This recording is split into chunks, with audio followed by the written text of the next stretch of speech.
Magandang umaga po sa inyo lahat. Good morning to everyone. Ako po si Doris Ferrer, Executive Director of the Private Education Assistance Committee. We're very happy to see all of you this morning. In fact, the last 20 minutes have been monitoring the comments and the greetings. We're just really glad that technology can connect all of us this morning. Ngayong umaga po, mag-uumpisa ang mga webinars ng PAC na binuo po namin matapos naming makita ang resulta ng survey na ginawa noong April. You know, when we all went on lockdown in the middle of March, we at the PAC National Secretariat and the regional secretariats worked on what was most crucial at that time, which was to migrate to online processes the submission of billing documents of schools participating in the GASPE and the TES programs. But while we were doing this, we also realized that we needed to ask our private schools, more specifically our private basic education schools, where they were in terms of school year 2019-2020 and what was their readiness for school year 2020-2021. And so the PAC survey on school readiness, on school recovery and readiness of school operations for school year 2020-2021 was born. The PAC survey on school recovery and readiness of school operations for school year 2020-2021. We sought the help of our consultants who are our discussants today. So earlier, we had the video on the Private Education Assistance Committee, and it was mentioned that the executive order that created PAC to be the trustee of the Fund for Assistance to Private Education actually stipulated that PAC should be chaired by the Secretary of the Department of Education. So as it is right now, the composition of PAC, we have the NEDA representative or the chair of NEDA, and we have the president of the 3 educational associations who in 1968 actually lobbied for the creation of PAC and the Fund for Assistance to Private Education. So that's Dr. Pio Baconga, president of ACSCU, Dr. Carol Enriquez, president of PACU, and Father Elmer Dizon, president of the Catholic Educational Association of the Philippines. The objectives of the survey were to determine the common experiences and concerns affecting school recovery and readiness for school year 2020-2021, as I mentioned earlier. We also wanted to elicit suggestions for interventions and forms of assistance that private schools need for the implementation of their recovery and readiness plans. So that's where we were coming from when we designed, administered, and eventually analyzed the results of the survey that we conducted in the last week of April. But we thought that at the macro level, very logically, the PAC can use the findings to recommend to government how the private schools can be assisted. But the findings can also allow PAC to prioritize the interventions that it will implement for school year 2020-2021. You know, we always say that resources are not exactly limitless. That's why we wanted to prioritize the interventions that PAC could plan and implement together with other like-minded organizations. But the tool is definitely valuable to a school. In fact, last May 25, we uploaded this instrument, and we shall discuss the design of the instrument and how a school should interpret the ratings. I think yun yung mahalaga sa mga eskwela. Magamit yung instrument para ma-assess nila ang kanilang readiness, makita nila kung anong recovery ang kailangan, and that they can interpret the ratings. The beauty of this instrument is the fact that it actually corresponds to the areas in the PAC Certification Assessment Instrument. In fact, for schools which will be recertified this year, we will be looking at the SRRA or an equivalent before we go into the process of granting recertification.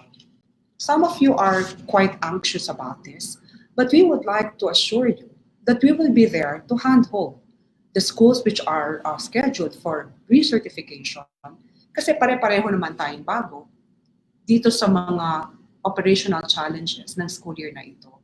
That's why we just wanted to be systematic about how we assess our readiness and also aligned with the standards that we have already included in the certification assessment instrument. In fact, we took the matter a step further by developing a planning template which schools can use as well. Thus, we shall present later in the webinar the School Recovery and Readiness Plan. We shall walk through the SRRP, which is also available for download since last Monday, and I would imagine you're holding it right in front of you now. Alam naman natin, no, pagkatapos nating nag-assess kung nasaan tayo, susulat tayo ngayon ng plano. That's why we have these two documents, the SRRA and the SRRP, in order to help the schools. Now, these are tools, these are guides. This will give you ideas. If you already have equivalent instruments, we just want to give you more ideas on how we can proceed. Last week, we also wrote the Department of Education to submit a copy of the SRRP, as it has all the areas which are found in the DepEd's Learning Continuity Plan. Our proposal to DepEd is that it accepts the SRRP as a pre-opening school document. The logic for the SRRA and the SRRP is rather simple. School year 2020-2021 cannot be business as usual. Therefore, we look at our level of readiness via the SRRA tool and then plan how we should proceed using the SRRP. This does not mean that we do away with our SSIPs, our standards-based school improvement plans, which we so diligently prepared the last several years. But we should mind the SSIP for what is implementable in school year 2020-2021 and the next school years, depending on how this VUCA event unfolds. Now, this is really a VUCA event. It's volatile, it's uncertain, it's complex, it's ambiguous. And it actually tests all of us in the education sector. The SRRA and the SRRP were developed to help the schools assess themselves and then plan for school year 2020-2021. In a webinar yesterday, Yusek Dad San Antonio was talking about a checklist of requirements that schools should submit before they're allowed to start the school year. The mindset that we should all take is that we are all in this together and that the schools are ready to tackle and that we just want to ensure that the schools are ready to tackle the challenges of school year 2020-2021 amid the pandemic and knowing that, as a matter of fact, there's no vaccine. But the continuity of learning of our children cannot be put on hold. In fact, the use of the term LCP by the Department of Education is so correct. We were actually leaning on using the same term, but we didn't want to confuse the DepEd document with the PEAC document. So we used SRRP, but it has the same spirit as the Learning Continuity Plan of the Department of Education. Learning continuity towards achieving the Philippine educational system's goal of developing the 21st century lifelong learning skills of our students, critical thinking, creativity, communication, collaboration, need not be equated nor confused with physical schooling. So that basically is the program that we have today. We start with the design of the SRRA tool, including its scoring and interpretation. We look at the data and the results of the survey that we conducted, and an extensive discussion of the findings and some recommendations. And then we proceed to the school readiness, the school recovery and readiness plan. After which I shall close with the plans of PEAC in June and moving forward for the entire school year, and some policy recommendations as we fulfill our mandate to support the sector, especially at this time when it is considered as a critically impacted sector. Yesterday, COCOPEA released a statement which PEAC supports. That is that education is an essential activity. It is critically impacted. Therefore, we need government support in order to make it sustainable, but we also need each other's help to get this going. With me today are Mr. Butch Everola, IT and IM Officer of the PAC National Secretariat, and he is also the Data Privacy Officer of the PAC. It was his team who processed the survey from its administration to generation of data. And our main discussants, we have Dr. Mike Rapatan, a faculty of De La Salle University, and our consultant at the PAC for junior high school in-service training and for the development of the certification assessment instruments for both junior high and senior high schools, participating in the GASPE programs. We also have Dr. Helen Desiree Terry, our consultant for PAC certification. Dr. Terry is armed with 40 years of experience as a teacher and a school leader, a school president at that, recognized for milestones in participative school leadership, quality assurance, and school improvement planning. Currently, she is also the PAC Regional Program Coordinator for Region 6. Of course, let me acknowledge Ms. Presi Labao, our unit head at the PAC Training and Development Unit, who shall be the moderator later this morning. And the entire team today, Mayi, Rachel, Jenna, Terrence, and Alan, who is here right now seated next to me, just to make sure that I don't make any mistake. Once again, welcome to all of you. Please keep an open mind and keep the anxiety levels to a minimum. I will see you 100 minutes from now for Q&A. Magandang umaga po sa inyo. Okay, so in this part, we're going to first try to understand how the survey of the PAC School Recovery and Readiness was designed. Every survey is always trying to answer a particular problem question.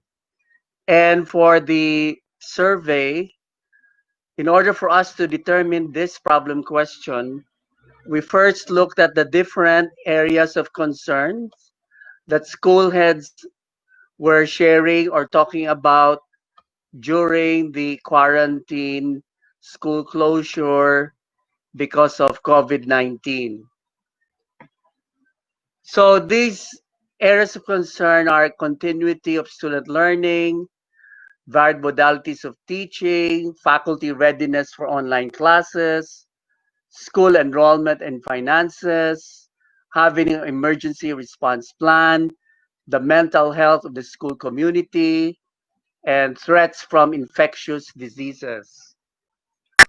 If we're going to look at all of these particular concerns, they actually relate or connect to the different areas of the PEAC certification assessment instrument. And these areas of concern that arose during the pandemic are actually new challenges for the different areas in school operations. So for example, for curriculum assessment and learning, our new challenge is about the continuity of student learning and being able to deliver the curriculum in various modalities. For the area of faculty, our new challenge is the faculty readiness for online classes or for other modalities. For academic support, it is about providing mental health coping strategies. For physical plant, it is about reviewing the infrastructure and keeping it safe for children so that we minimize or eliminate threats from infectious diseases. For school budget finance, we are faced with the challenge of maintaining school enrollment. And for instructional planning development, the new challenge is about having an emergency response plan.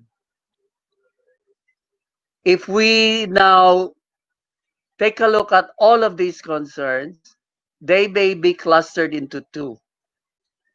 There are issues, concerns related to recovery, and some are related to readiness.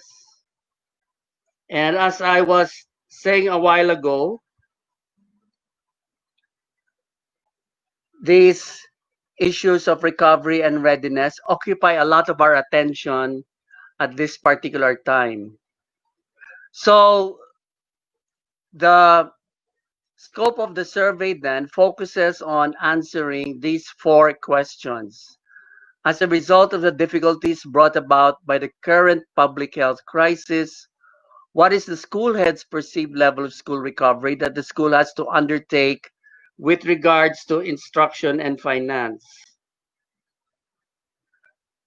Second, in line with the recovery efforts, what is the school head's perceived level of school readiness to open for school year 2020-2021?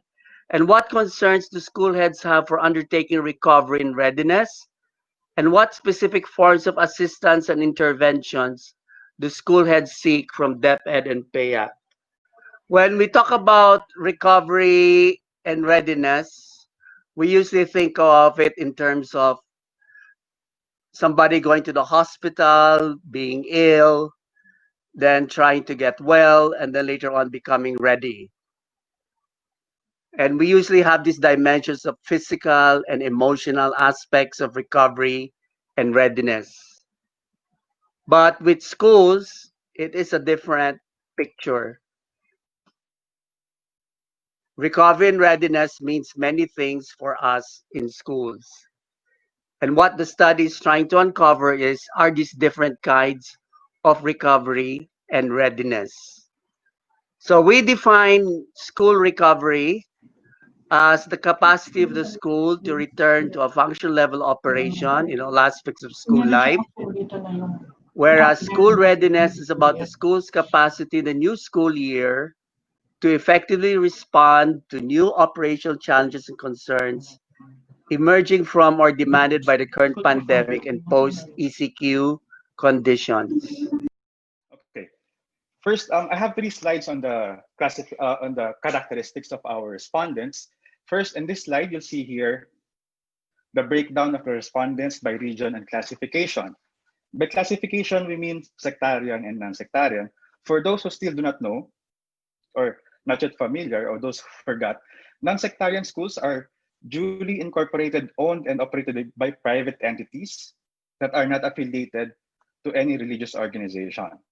While sectarian schools are usually non-stock, non-profit, duly incorporated and owned and operated by religious organizations. So you'll see here, we were able to reach the quota of 60 schools, respondent schools in 8 of the regions, while we received low turnout for Barm, Car, and Region 9, which was probably due to connectivity issues. Next, here's the breakdown by region and school size. Um, we classify the schools into small, medium, and big based on the number of students enrolled in the school. Some schools are those that have, small schools, I mean, are those that have less than 500 students, medium schools, 500 to 2,000, and big schools, those that have more than 2,000 students. And as you can see from the chart on the right, small and medium-sized schools compose more than 90% of the respondents, with the big schools comprising the remaining 7%. Most of the big school respondents were from regions 3, 5, and NCR. And lastly, we have here the breakdown by region and program offering in basic education. As I have mentioned, we sent out the survey to ESC participating schools, meaning those that offer junior high school. So as expected, majority of our respondents, they offer junior high school. So 53% they offer elementary to senior high school, 33% junior high school and senior high school. We have some outliers here. We have standalone elementary, we have 3 of them, and 1 standalone senior high school. Probably some schools shared the survey to them, the survey link, and then they responded. But nevertheless, here we took all their responses and then we processed them for the purpose of the survey.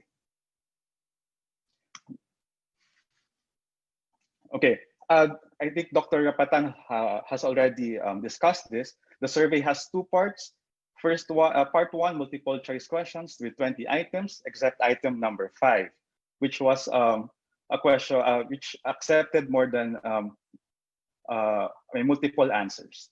Part 2 are were open-ended questions. We have 2 items there. Okay, now let's see the results. Okay, the first area of concern is on continuity of student learning outcomes in the different subject areas and grade levels. That's the first column. Okay, items 1, 2, and 3 deal with this, and they pertain to instructional recovery. Item 1 asked whether or not the teachers and students were able to accomplish the competencies intended for the past school year. 59.49%, or almost 60% of the respondents, said they were able to accomplish everything that's needed in the past school year in terms of teachers' completion and student achievement. This is a top answer in all the regions. Item 2 is a related question, as it asked if they need to implement remedial or makeup classes at the beginning of the next school year. Majority of the schools said remedial classes are no longer needed, meaning minimal recovery. And in both items, the response level is minimal. Item 3 asked if they have an existing plan for continuity of learning in response to disaster or emergency. 39% of the respondents answered they do not have an existing plan or system, but they were able to cope with similar situations in the past. The other 30% of the respondents said they have existing plans. Next, the next area of concern is mode of delivery of the K-12 curriculum with items 4, 5, 6, and 7, seeking to measure instructional readiness. Item 4 asked about the mode of delivery, which the schools are considering in school year 2020-2021, to which almost half of the respondents said they are considering a blend of face-to-face and online learning modes. The next top answer was maintaining face-to-face interactions, but with flexible schedules. Item number 5, as I have mentioned, it flows from item number 4. We asked those who said that they'll adopt online learning modes regarding the system or platform that they are using or will be using for the next school year. About 1/3 said they'll be using teacher-selected social media platforms, such as Facebook. The next highest response is online interaction that involves sending of online exercises and assignments via email. Only about 1/4 of the respondents said they are using or will be using a learning management system. Both items register low readiness. Items 6 and 7 asked about the students' access to online platforms and the connectivity situation in the school. Almost half of the respondents said that the majority of their students have online access difficulties due to unavailability of connectivity in their residences or limited finances not allowing them to subscribe to an internet provider. And as for the school, I'm now referring to item number 7, 41% said that their schools have Wi-Fi service on campus, but with limited bandwidth, therefore not allowing simultaneous connections. So they have to schedule their classes, their online classes. Next, items 8 and 9 are about faculty readiness for online classes and the school's support for their professional development. In item number 9, 59% of the respondents said that they were not able to provide development activities to teachers on conducting online classes, but they are willing to send their teachers to off-campus trainings. This response is top in all the regions and it registers low readiness. More on this later when Dr. Rapatan returns now for his discussion. Given that situation, in item number 10, item number 9, sorry. 39% of respondents said that they perceive their teachers to be open to preparing and conducting online classes. In the same item, however, 32% of the respondents said their teachers are skeptical about the effectiveness of online classes and they see it negatively impacting their workload. Then the next 3 items, items 10, 11, and 13, are about the school's enrollment and financial situation. All these pertain to financial recovery. 40% of the schools said they are up to date in their payment of faculty and staff salaries without needing to do external borrowing, while 28% said that they need to do external borrowing to augment their financial resources. In item 11, we'll see that 36% of the schools said that they have adequate funds to last them until May. For that same item, 25% said they have funds until April only, and another 25% said they have funds until June. The schools were also asked to estimate the loss of income from tuition and fees, the payment of tuition and fees. 41% said their loss is substantial and that they would need to have to seek external funds and institute measures to make up for their loss. So that's on financial recovery. Now let's go to financial readiness. Item 12 is about the impact of the pandemic and the resulting economic downturn to the next school year's enrollment. In item 12, about 57% said they see a majority of the students returning to school, with about 5 to 10% withdrawing or transferring to other schools. This is a top answer in all the regions. Item 14 asked whether or not DepEd should delay the opening of classes. Almost 70% said yes, because families need to recover and teachers need time to prepare for the new teaching modalities. And when asked about the viable timeline for the opening, in item 15, about 47% said 1 month and a half to 2 months from the original June schedule would be an ideal time to open their classes. For that same item, 36% said that delaying by 1 month would be enough. Then the next area of concern is the school's emergency response planning, with 2 items dealing with administrative readiness. Item 16 asked about the school's response to the enhanced community quarantine situation, which forced the schools to close. A majority of 60% said they were not prepared at first, but they were able to adjust and cope with the situation. Then we asked them to describe their tie-up with the community outside the school and their local government unit with respect to a pandemic situation. That's item number 17. 41% said they have established clear protocols of assistance and coordination, although it is yet to be finalized.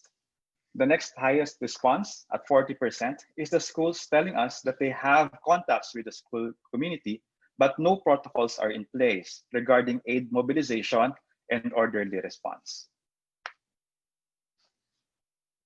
Next, item 18. This is related to academic support services in the area of mental health of the community. 41% of the respondents said they have an adequate program of debriefing and coping strategies to help the school community and their guidance unit, And it is their guidance unit that is leading the effort.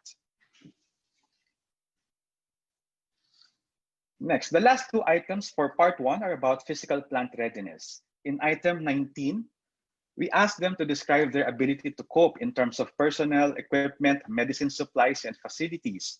Half of the respondents said that they do not have full-time trained medical personnel, and they rely on community health support groups. And they are still working hard toward the acquisition of needed supplies, facilities, and equipment. Now, as to the implementation of physical distancing in the classroom, 38% said they will be able to implement it partially as they still need to replace existing furniture. 32% said they'll be able to implement social distancing measures in the classroom through gradual replacement of furniture and by keeping their class sizes very small. Then, at the end of part 1, we asked the respondents to write down additional thoughts, insights related to the questions they answered. To process the comments, we made a word cloud to see words that were mentioned frequently. So the big words like school, classes, teachers, and online came out to be the most common words in the comment section. And reading through the actual inputs, we can see that the respondents expressed the need for financial assistance or support from the government, not just for teachers and students, but also for non-teaching personnel. Moreover, there is the big concern about conducting online classes.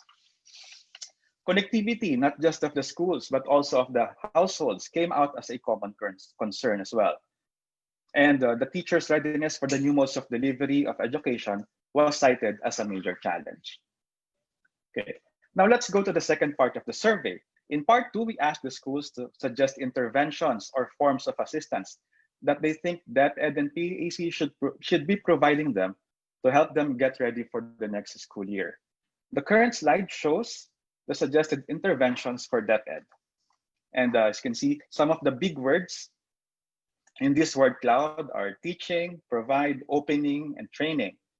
The suggested interventions for DepEd centered on providing clear guidance, on implementing new modes of education delivery, and even protocols on how to handle a pandemic situation. The schools also expressed the need for training of the teachers and, a strong coordination with internet service providers as regards the provision of strong and reliable internet connection. Now, as to the suggested forms of assistance for DepEd, the respondents went big on saying that they need the government to provide financial assistance, not just to the students and teachers, but also to the schools themselves, in order for them to meet obligations for the payment of other expenses like utility bills. Then they also asked for the expansion of the current subsidy programs to include non-teaching staff and students in other grade levels.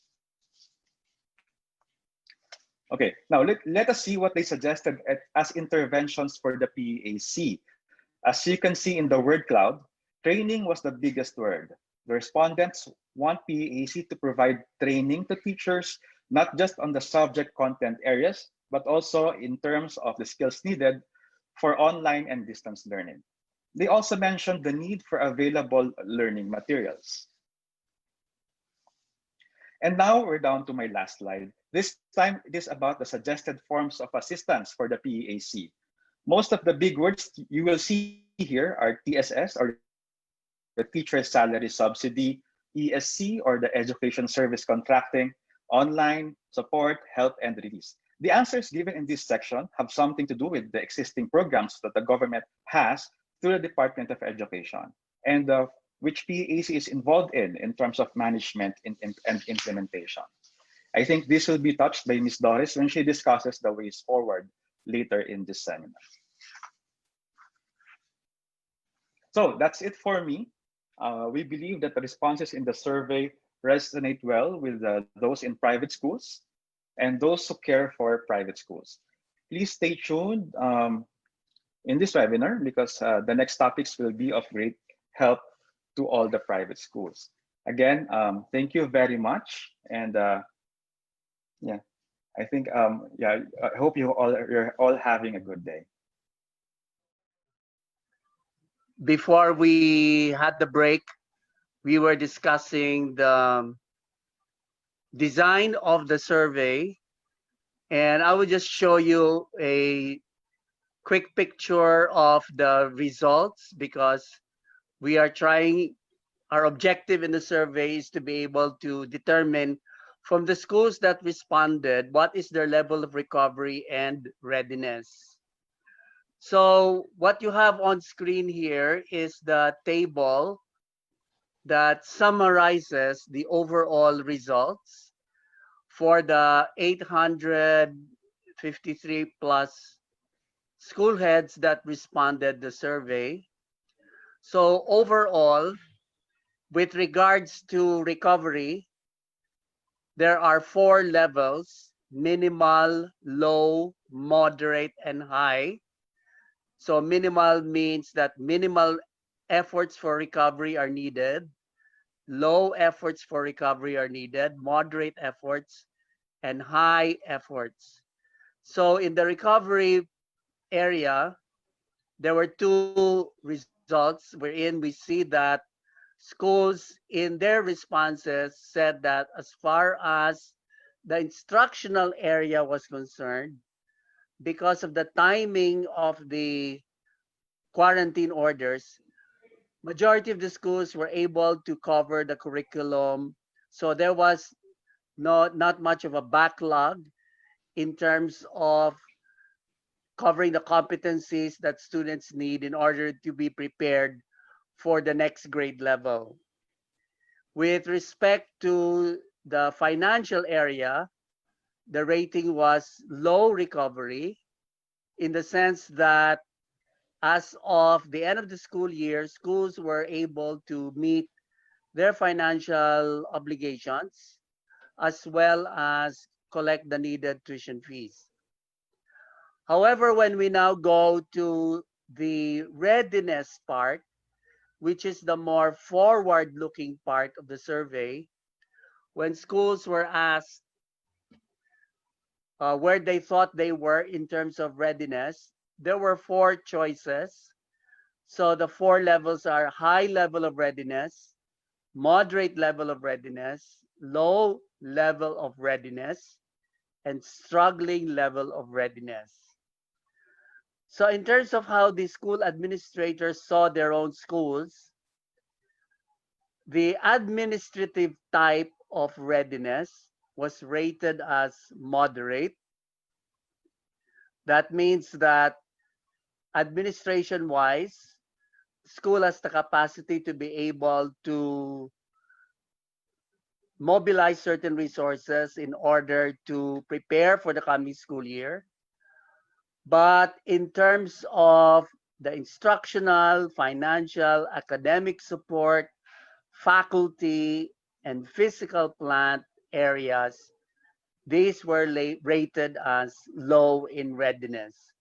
And this is understandable because of the different challenges that we now face. For example, delivering instruction in different modalities. And the financial part has to deal, of course, with issues related to enrollment, as well as academic support regarding how parents, students, teachers will be able to cope with the different demands. Faculty readiness deals more with the training that teachers currently have in order to equip themselves to be able to conduct learning in different modalities. And physical plant readiness has to deal more with how do we now prepare the school facilities to observe the minimum health safety standards that the IATF has set, as well as those that DepEd has required. So we can see here that on the recovery mode, the rating was minimal and low levels, whereas for the readiness part, the rating was moderate for administrative. And we can understand this because the moderate level is sort of expected because administrators are used to dealing with calamities and other disasters in the past. So school administrators have a lot of experience in doing some form of learning continuity, although this may not have been the term that was used then. However, when it came to the other areas, the areas were rated as low. So what is the significance of this result? We can look at recovery and readiness in terms of a scale where we see on one end of the spectrum for the readiness part, you have a situation where schools are struggling for readiness. And on the other end of the spectrum, you have a situation where schools are highly ready. On the flip side of recovery, you can see, for example, that the direction is in the other way, wherein above high readiness, you have minimal recovery needed, and above struggling for readiness, we have high recovery efforts needed. So we can logically understand this because if a school has minimal recovery needs, then they can easily prepare themselves for the opening of the school for the next school year. But if the school has to undergo a lot of recovery efforts, then this will naturally affect the way that they will be ready for the next school year. Now, in between these two ends of the spectrum, we have these other scenarios that are possible, following the scale, you can have a situation where schools, in terms of readiness, have low recovery efforts needed, and in comparison to the high readiness, the efforts for readiness will be moderate. We also have another situation wherein instead of high recovery needs, a school may be in need of moderate recovery efforts, and that will already signal that the school will have to exert low readiness, will be in a situation of being low readiness. So we have these four typical scenarios that schools may find themselves in. What is striking in the data results is that the results from the survey are different from these four usual scenarios of recovery and readiness. So if you will notice, we have low recovery and low readiness. We also have minimal recovery paired with low readiness. So this is a different scenario. And so we want to understand what causes this. And when we understand what may possibly cause this, we are in a better situation to be planning in terms of what we will do to address the challenges that we face. So what could be the reason that we have these kinds of results? First, let's look at the case of what many schools have gone through, particularly in the last calendar year and early calendar year this year, where many schools experienced typhoons, floods, earthquake, volcanic eruptions.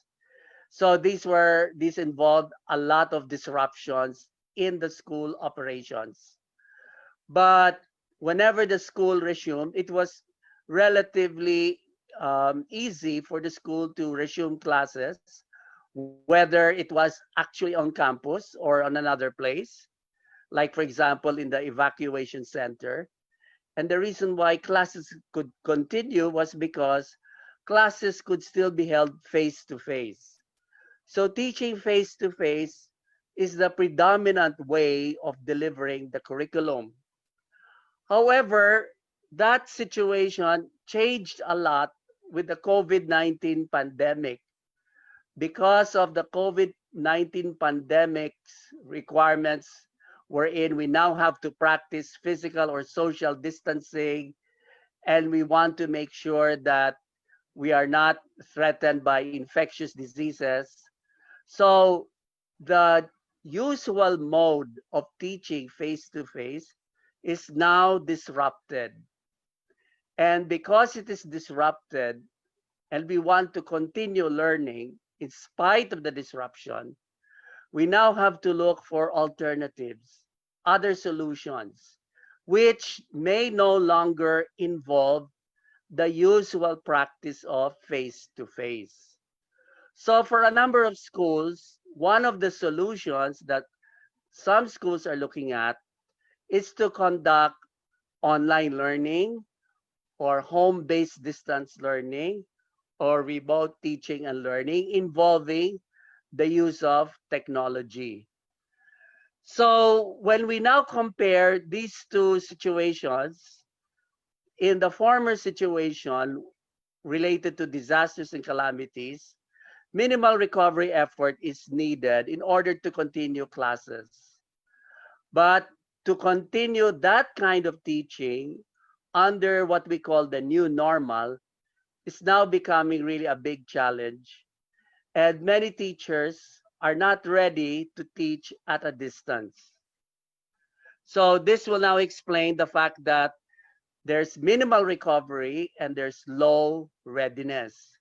So what this is now trying to tell us is that readiness does not only mean being able to continue or maintain previous operations. As clearly shown by the pandemic crisis, readiness is also about being prepared for disruption. So this is something now that we have to think about. Instead of just think about recovering and continuing what we used to practice, we now have to think about how is it that we can now be open to new ways of delivering education, even if in the past we did not have training for it. If we take a closer look at the solution that technology provides, technology has always been around. This is not something new that we are faced with. And I think when schools have understood the intrinsic value of technology, and the intrinsic value of technology is that learning can happen anytime, anywhere, these schools probably understood this and then made it part of their system and institutionalized the use of technology in delivering teaching and learning. Whereas if we compare that to the results in the survey, there was a survey item where school heads were asked to comment or to think about, rate how their teachers thought about technology. And this was the response which got the most rating. In general, teachers are positive and open to preparing for and conducting online classes. They will do online learning because the current crisis warrants its use. So here we have a different perspective on the use of technology. Technology is seen more for its extrinsic value rather than for its intrinsic value.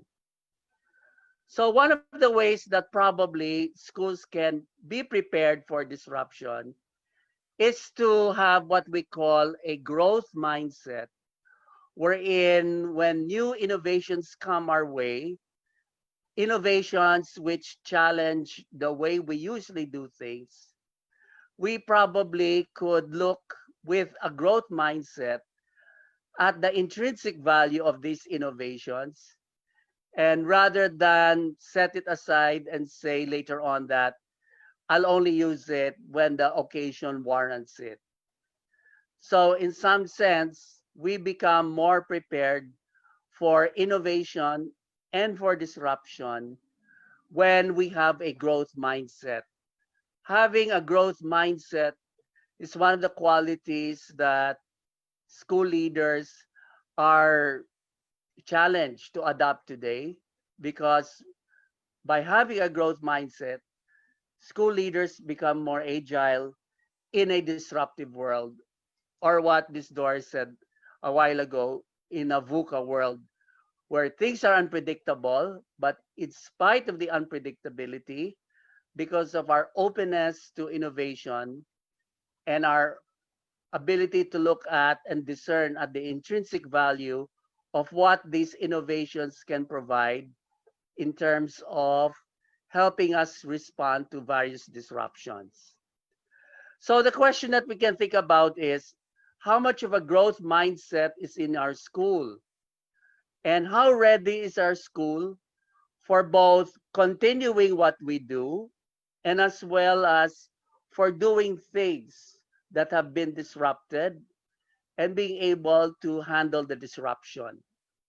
So with these questions in mind, what PAC has done is to provide schools with two tools in order to be able to engage in a kind of readiness that answers both continuity and disruption. So the first tool that we have mentioned is the School Recovery Readiness Assessment Tool. And I'm going to discuss this. And after this, we will talk about the School Readiness and Recovery Plan. So the School Recovery and Readiness Assessment Tool is something that you can administer for yourself as a school head. The tool embodies these different types of recovery and readiness, which I had mentioned.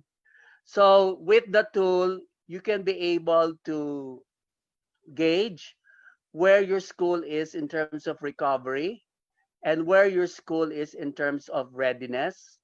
And like what we said before, we don't look at readiness as one whole lump of a concept.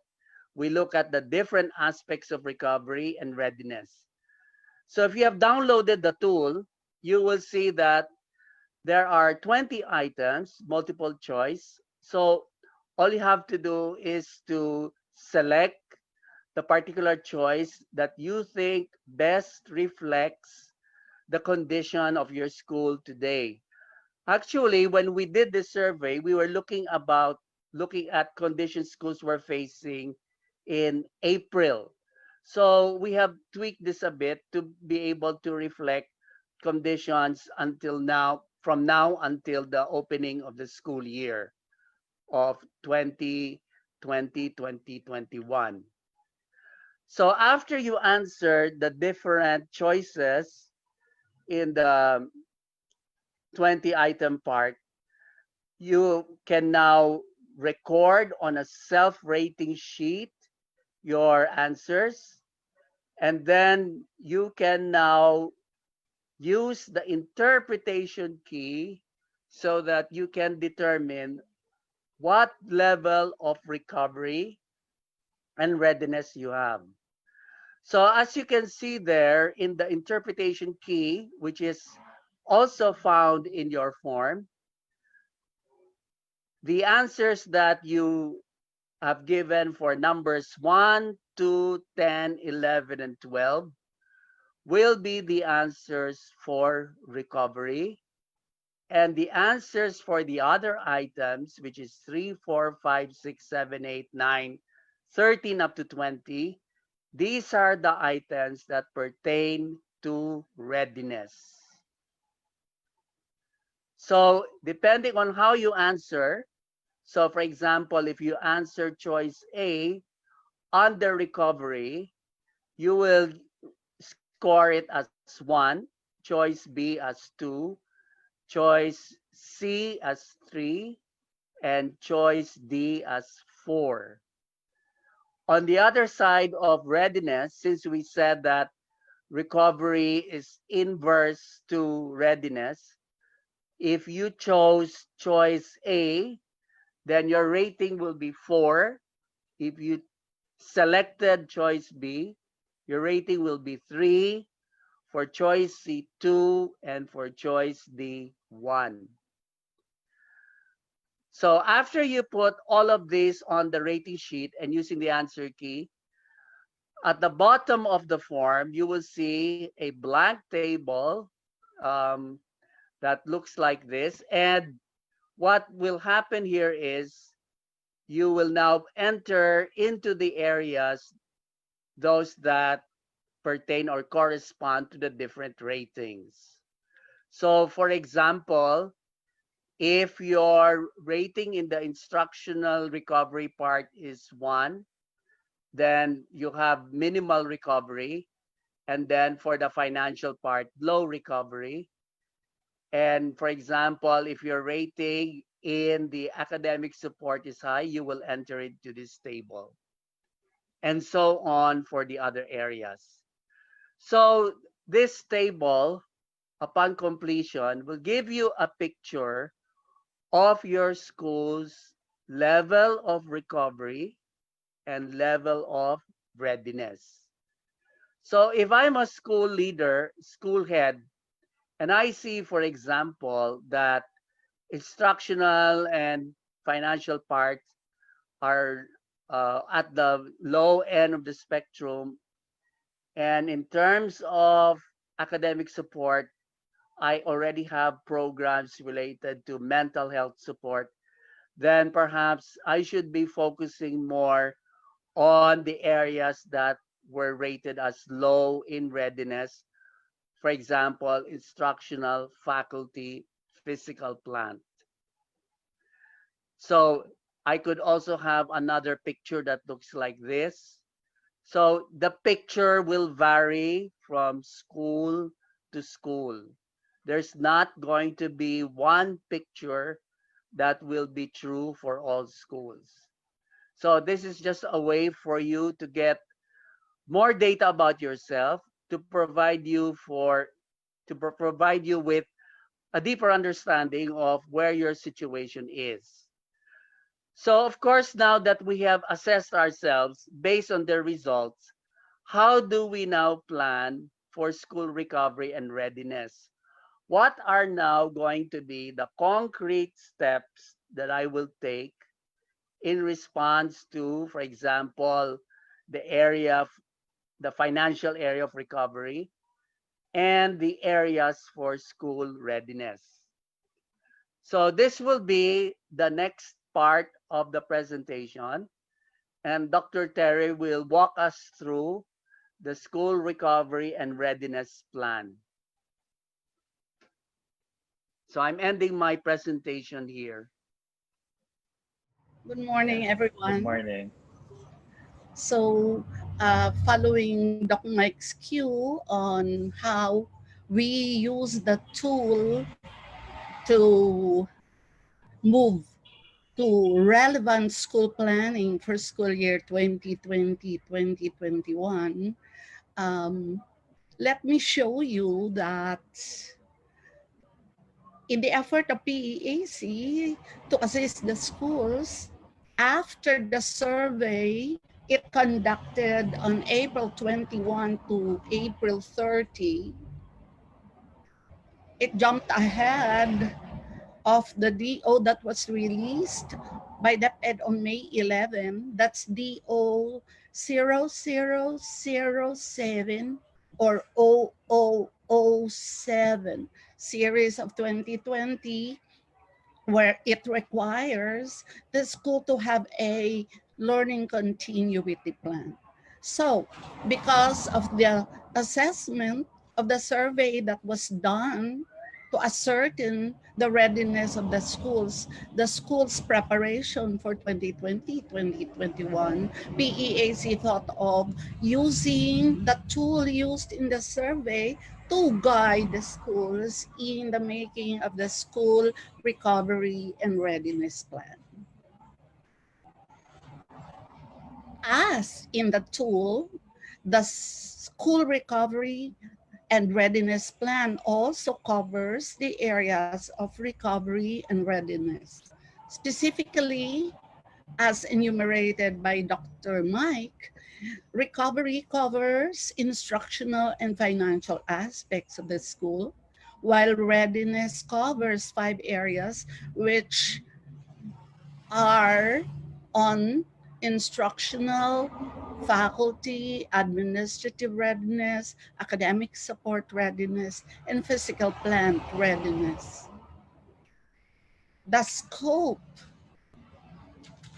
the scope of the school recovery and readiness plan is shown in this framework, where you have the areas covered by the tool and the areas covered by the plan as well. What is interesting is that the school should not take it as, should not take the school recovery and readiness plan as another workload, but that these these areas covered by the SRRP are also covered by the areas of PEAC school operation, particularly PEAC areas of certification. Let me show you. For the area of instructional recovery, that is continuity of student learning outcomes in the different subject area and grade levels, and instructional recovery on the alternative learning modalities and or flexible learning options the school must take in the next school year.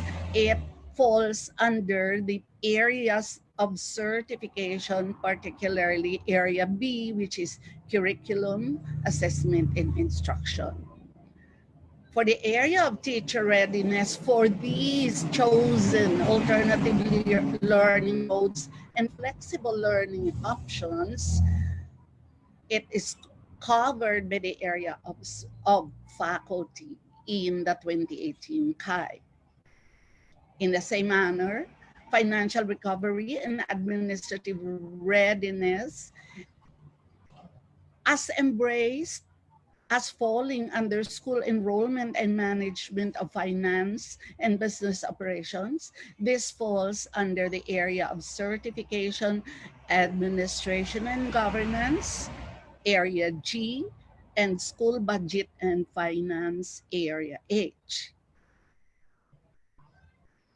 The making of the school emergency preparedness and response planning, which readies the school in the administrative part, still will fall under administration and governance and institutional planning and development. On the mental health of the school community in this time of COVID-19, this falls under academic support and student development services, particularly the enhancement of the guidance program and the homeroom guidance services. And of course, so that we eliminate health risks, hazards, threats from COVID-19 and other infectional diseases in the school, we ready the physical plant of the school, and this, of course, falls under area of certification F, which is physical plant and instructional services. So the SSRP, or the School Recovery and Readiness Plan, embraces the areas of certification. And so, suffice it to say, the SRRP is harmonized with the PEAC 2018 CAI and the operational dynamics that the school must undertake towards school development and improvement. Let me show you, therefore, how the plan or the school recovery and readiness plan would look like. Do you see this? We have, like, let's count, 1, 2, 3, 4, 5, 6, 7, 8, 9 columns.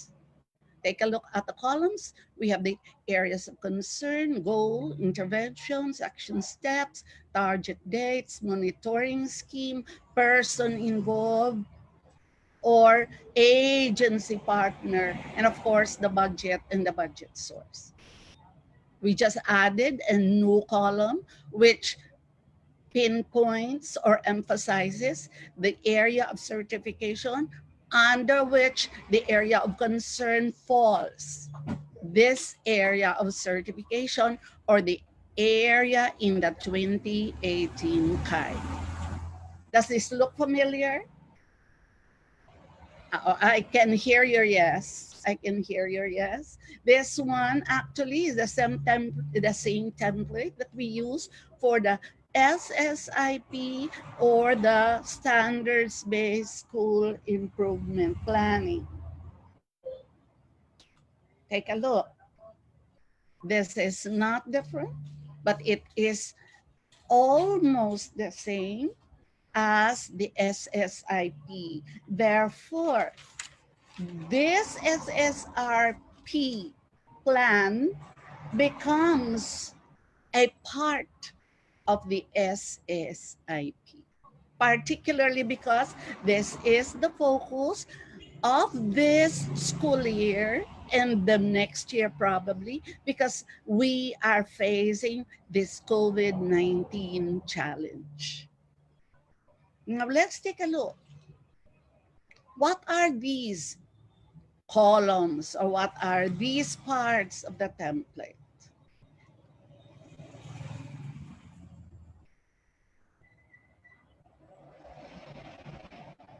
The PEAC This is how we are going to fill out the template. The first column, which is, and may I suggest that you hold on to the presentation copies that were downloaded from the PEAC website. We have made that available since Monday. The PEAC, the first column is the PEAC area of certification, which is the PEAC 2018 CHI area of reference. The area of concern is simply an enumeration or a specification of the area from the survey on school recovery and readiness assessment tool. There are 7 areas there. There are 7 areas. For the goals, again, as in the SSIP, the goals are written as specific, measurable, attainable, realistic, and time-bound. The interventions are those possible actions that the school may undertake so that they address the area of concern. Later, I will show you in Appendix A that PEAC would like to assist you to the best that it could by providing you a checklist of suggested or possible intervention actions where you just simply can choose from and put in your SRRP. These are the action steps that are found in Appendix A and B. The interventions, as I was saying, are the forms of recovery and readiness. Remember, instructional, financial recovery, instructional readiness, faculty readiness, physical plant readiness, etc., etc. There are 7. Now, for the time period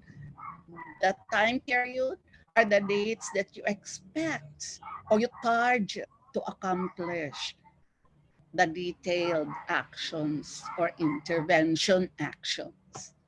Monitoring system should be the review, how the system of reviewing and evaluating if the action steps were accomplished. The persons in charge are the key point persons responsible for accomplishing the steps or the action steps. The person should be sufficiently experienced and competent to achieve the goal. Here, partner agencies should be identified because in the time of COVID and in these challenging times, it's not a work of one, but a work of all. Sabi nga, we will live through this. Emphasize the we. Column 9 is the budget and budget source. Of course, hindi ito makakalakad, hindi ito matatapos pag wala kang amount to use. And finally, we should look at alignment from from left of the template to the right of the template. There is no column for this. It's just that alignments must be observed from areas of concern to goals, to budget, to time frame, to persons in charge.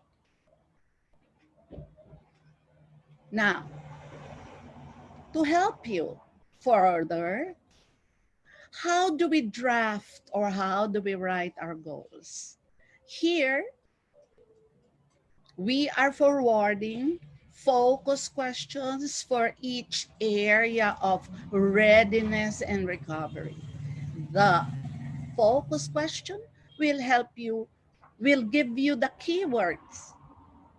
And so using the focus question, for example, continuity of student learning outcomes in the different subject areas and grade levels, focus question, what may the school undertake to ensure that learning is continued and that disruption of the lockdown and the quarantine may be addressed. So, a goal could be to undertake to undertake bridging classes to ensure continuity of learning and address impact on disruption of class schedules of last year before school year opens in 2020-2021. That could be a goal. Again, I'd like to emphasize the focus questions will provide you the keywords in drafting your goal statements. The keywords the focus question for B are what alternative delivery modes or flexible learning options or learning technology platforms may the school adopt as an alternative to structured and face-to-face classroom encounters. So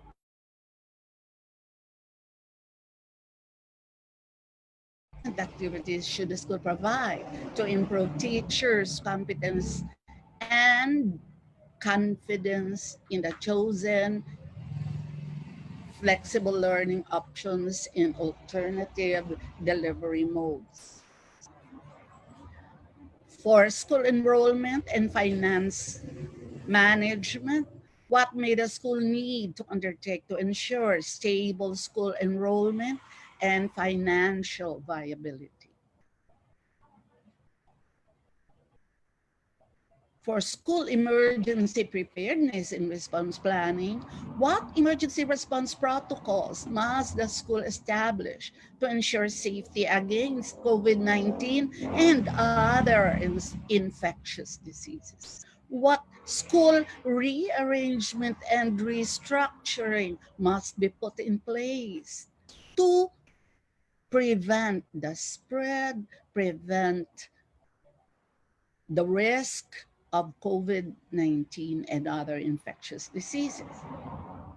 On mental health of the school community, because this is raised as a very important issue, what may the school provide in form of psychosocial activities, mental health care practices that should be installed or should be adopted so that mental health of the school community will be taken care of? And finally, on the matter of elimination of health risks, hazards, and threats, what does the school need in terms of specialists, in terms of um, partners, in terms of equipment and supplies to eliminate the risks, the hazards, and threats of COVID-19?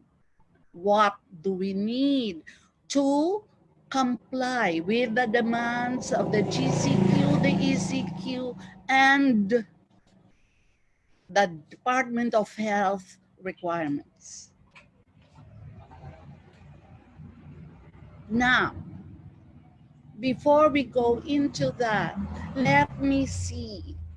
If you go through if you recall the previous slides, we have areas of concern from the assessment tool. We have the goals, the column of goals that we have to fulfill, guided by the focus questions, and that we have guides for the use of the template as shown earlier. Oh, here are our guides. Now, we are armed to face school year 2020-2021, more so because of what is written, afforded to you by PEAC on appendices A and B. Look at these. For area A on instructional recovery, what are possible actions for continuing student learning outcomes? You have prepared the school's learning continuity plan. By the way, here, friends, this one is required as a preschool opening before the school opens. DepEd requires this. Include in the plan the learning modalities are also required. Describe the means of access or the distribution for remote or distance learning or in offline and online activities. Take a look. Bridging programs may also be taken as a possible action. Identify priority competencies from the most essential learning competencies developed by DepEd. Prepare the school calendar in consideration to all of these approaches and modalities, again required for submission by DepEd. Prepare the templates, establish a system of scheduling, designing meaningful learning experiences online and offline. Develop a system of archiving schools' work and showcasing evidences of student learning by the use of portfolios. Adopt flexible assessment methods and schedules. Establish and implement a system of supervision. For home-based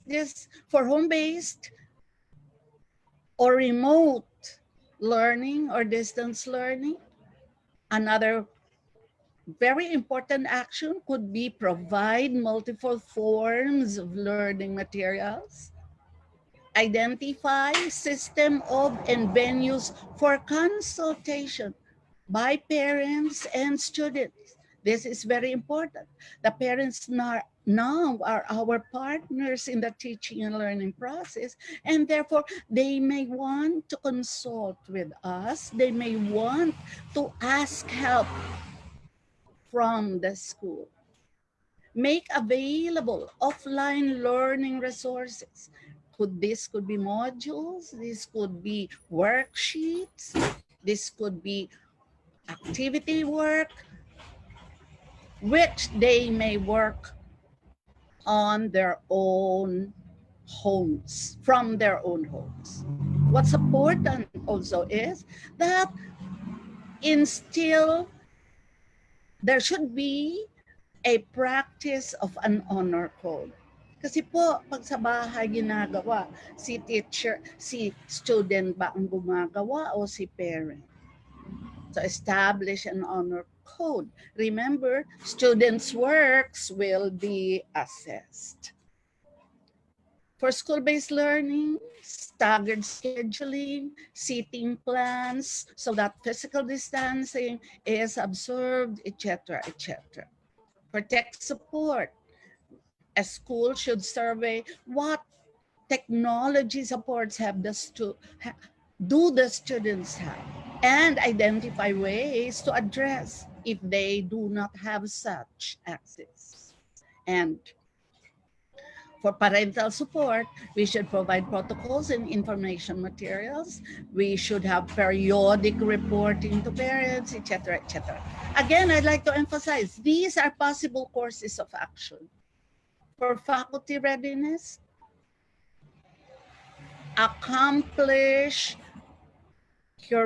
curriculum coverage, instructional and assessment templates, which could be used offline and online, design learning paths and scaffolding to address differences of students, organize faculty tutorials or peer coaching regarding the preparation of materials, attend webinars, such as the webinars in preparing the faculty for the new modalities of school year 2020.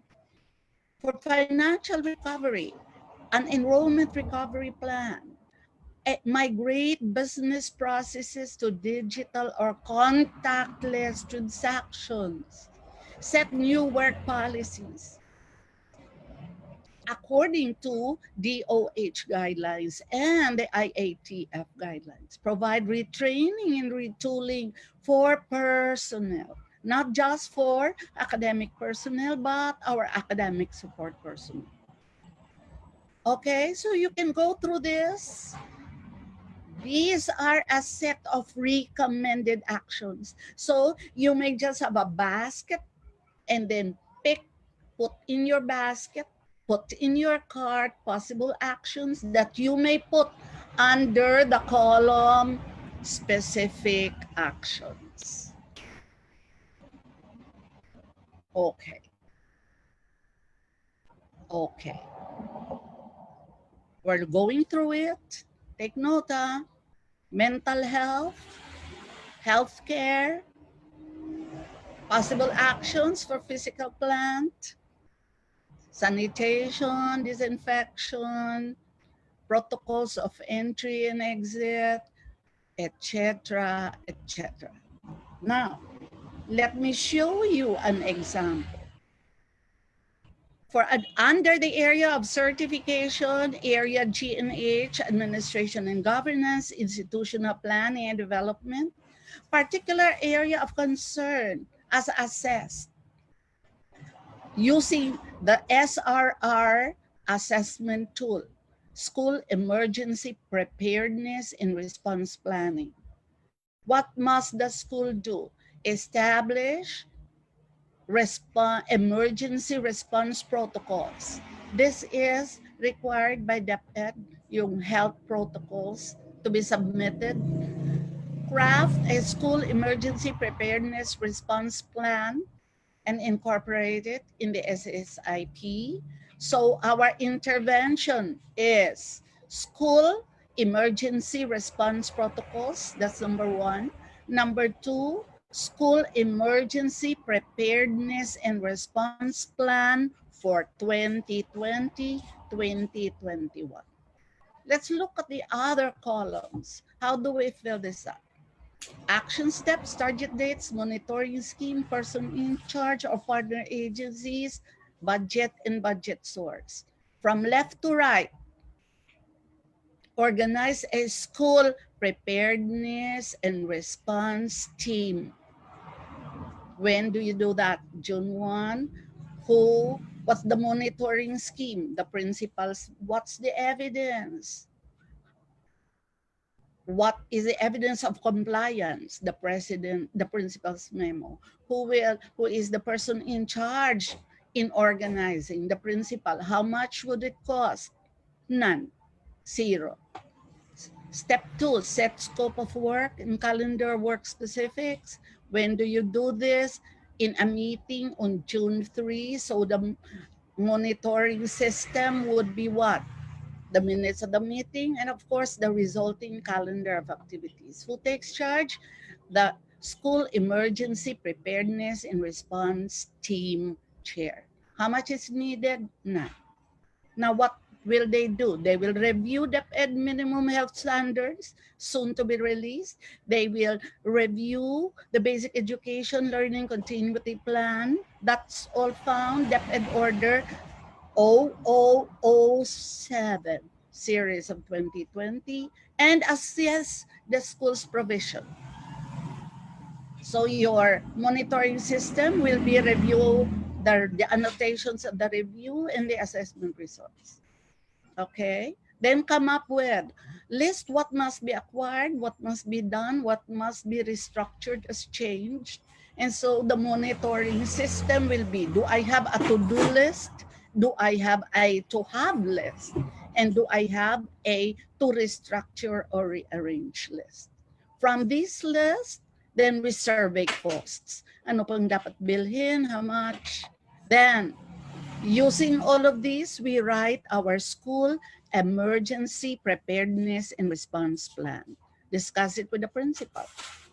When we discuss this on June 13, what are the possible revisions? What are the suggestions?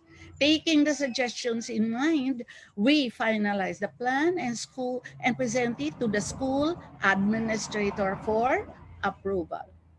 And finally, implement the plan.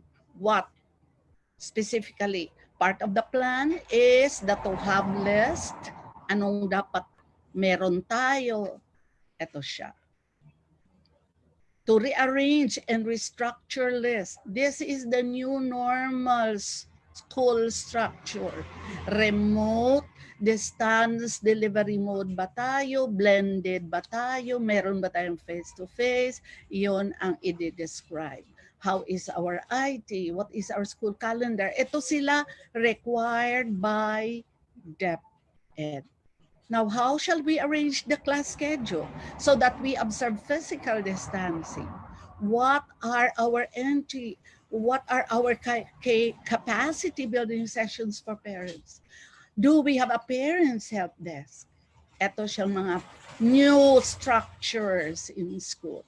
Now, what must we do when school year opens? Here is the COVID-19 emergency protocols. We should get learner enrollment, screening, and data. Ano bang meron, etc., etc. What do we do during entrance and exit? What is our school social distancing policy? When do we sanitize and disinfect? When do we monitor? When do we disseminate all of this? And finally, putting all of these together, we implement the emergency preparedness and response plan. Of course, the monitoring scheme will be weekly monitoring and evaluation reports from the start of the implementation up to the end of the school year. Friends, plano lang po ito. Example lang siya. You have done this when you did your SSIP. The only thing different here is the area of concern, replacing or supplanting the item for improvements, and it's exactly the same. So mani-mani na yan sa inyo.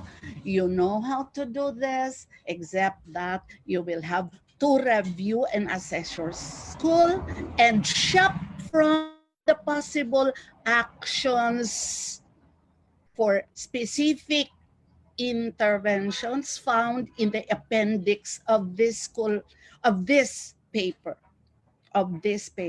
And you are ready to go. You are ready to go. Sabi nga pwede namang walang plan-plan. Oo nga naman. Pero if you watch, let me quote, if you've watched the movie Parasite, sabi ng father driver, sabi ng anak, what's your plan, Dad? Sabi ng father, my plan is to have no plan. Kasi if I have no plan, it will get me still somewhere. Oo nga naman. But my say on this is, better to have a plan. Better to write it down. Because it will get you where you want to be. So, happy planning, everyone. And let's meet school year 2020-2021. Thank you very much. Thank you. Yeah, thank you, Dr. Terry, for that very, very detailed explanation. Of course, thank you, Dr. Rapatan. Everyone's been thanking you on Facebook, and they're asking for your slides, because we were doing a lot of defining of constructs and how to move forward. Not just being crisis-driven, but that we really want to be innovative, because that's what 21st century is all about. Pero yung sinabi ni Dr. Terry, okay yun, mani-mani lang daw. At saka, madali lang ito, happy planning. Okay, I know you're having your virtual lunch now, but I'd like to proceed to ways forward. Now, what is it that we're doing here? We said earlier that the logic is very simple. School year 2020-2021 is extraordinarily challenging.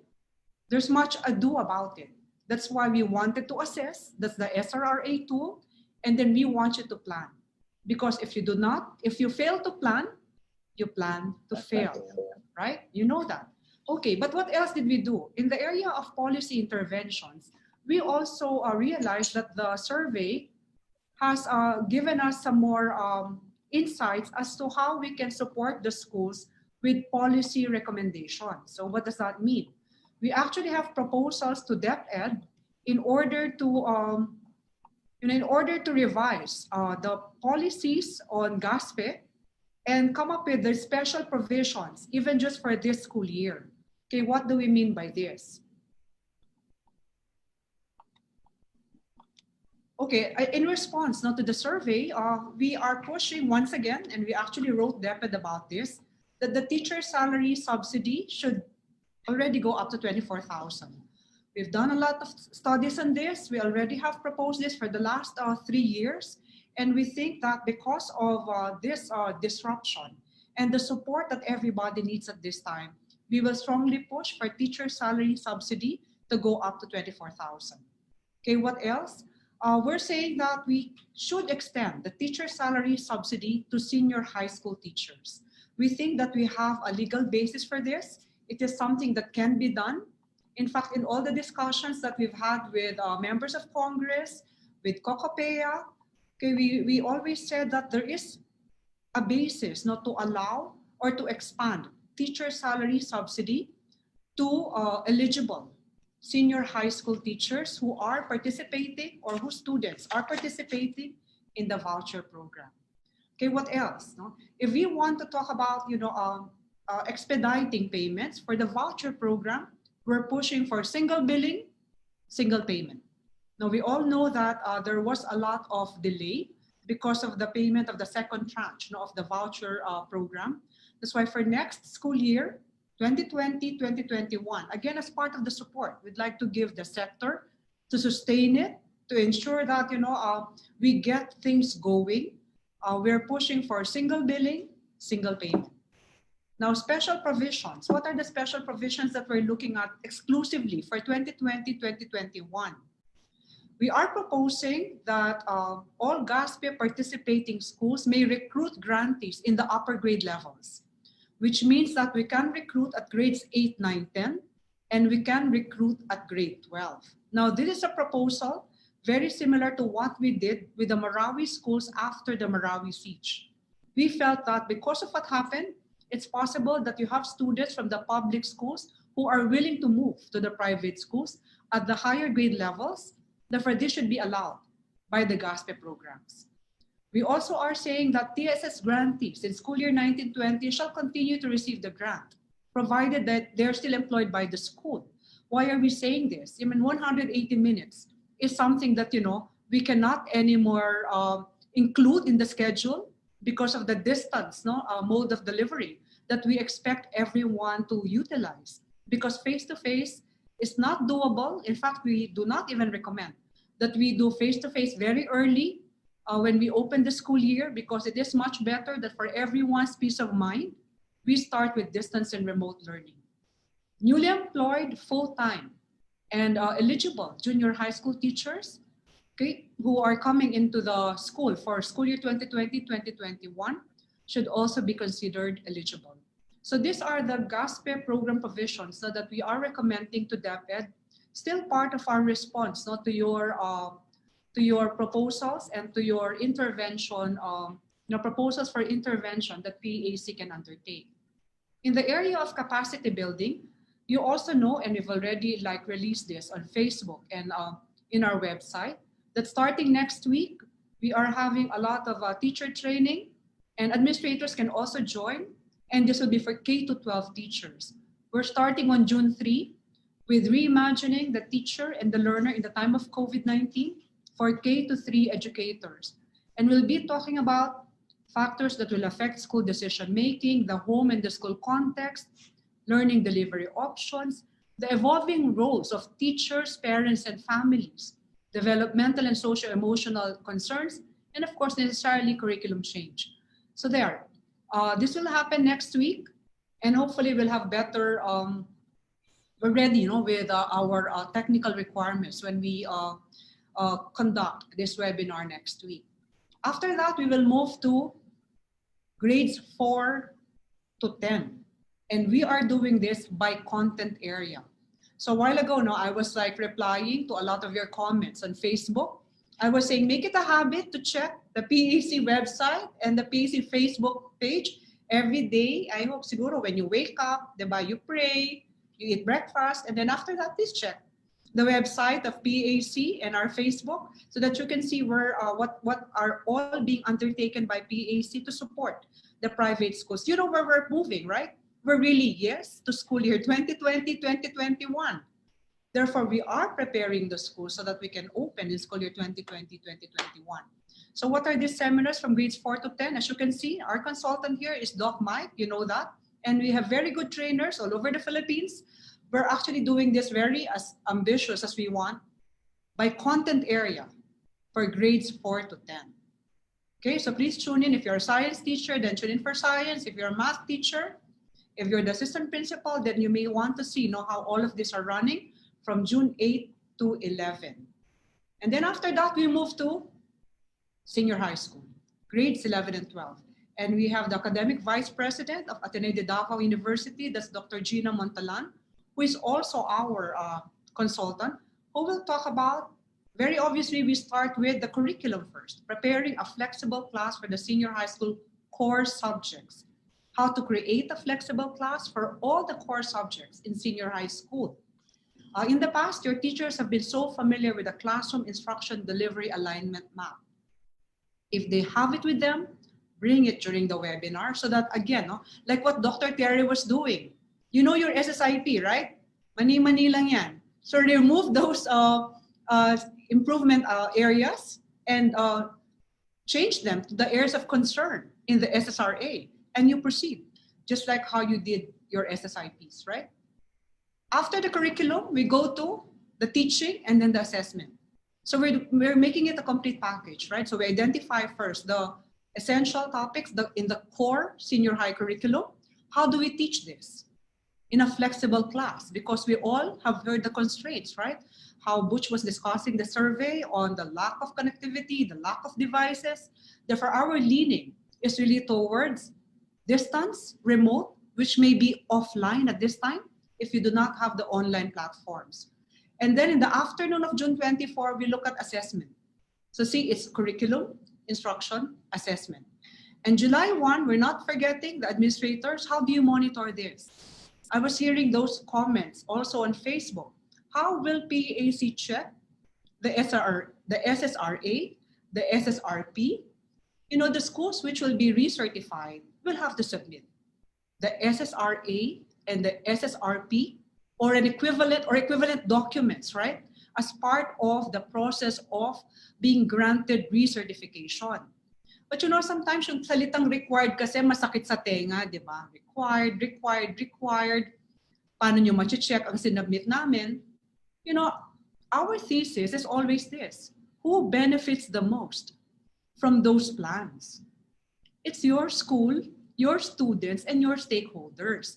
Therefore, honor code din tayo, right? You write a plan, because you have the learner, the welfare of the learner, at heart.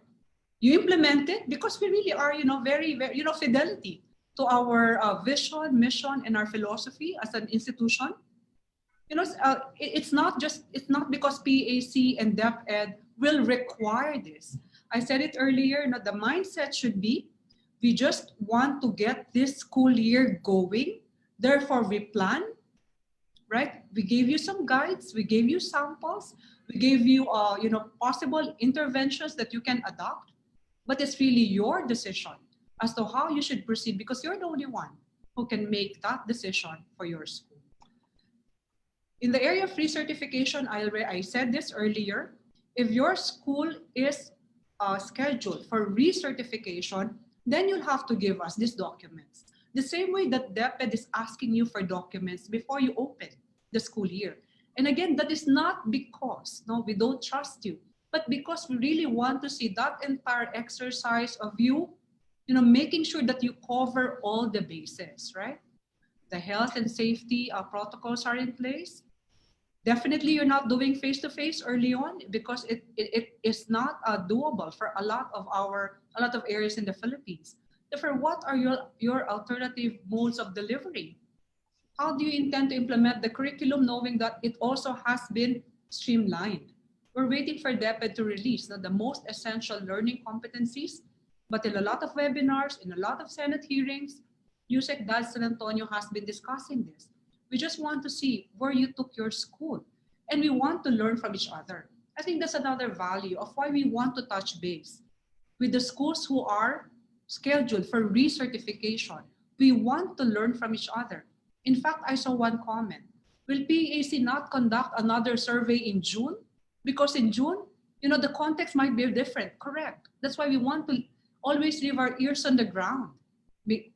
This could be a survey, this could be an FGD, this could be data coming from schools who will have to submit to us because they will have to go through the process of recertification. Remember, ang bottom line natin, we're in this together.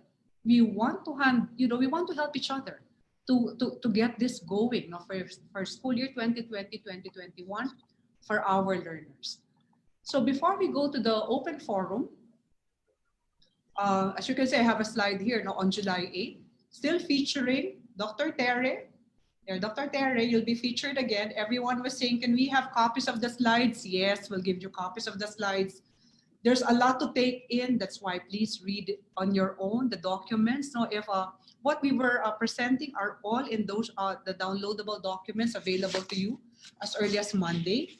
But before we go to the Q&A, let me just say this. Now, as my own my own position about what is happening right now and why we are doing all of these steps not to ensure that the schools will be ready.